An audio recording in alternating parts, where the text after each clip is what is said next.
Katia Jarjoura, alors comme ça, les Tunisiens sont meilleurs que vous, les Libanais. Je disais ça tout à l'heure avec le sourire. C'est le journal An-Nahar qui le dit. Qu'est-ce que ça vous inspire, ces propos?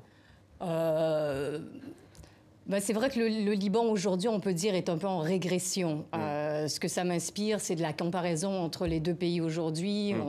La Tunisie a, quelque part, démarré les printemps arabes, même si on dit que c'est les Libanais qui l'ont commencé également en 2005. Et rassurez-vous, on nous l'a déjà dit il y a déjà 3 ans, c'est vrai.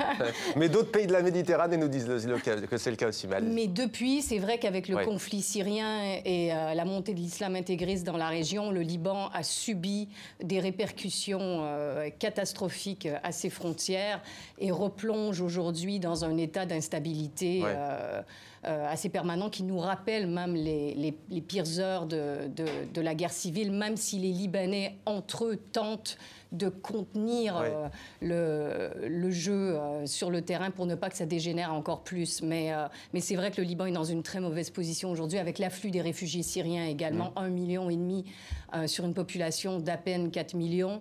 Donc ça fait beaucoup de pression économique, crise humanitaire, crise sociale et crise politique, avec les divisions, en plus chiites, sunnites, qui étaient déjà là à la base, mais qui ont été exacerbées avec la crise syrienne et le conflit dans la région.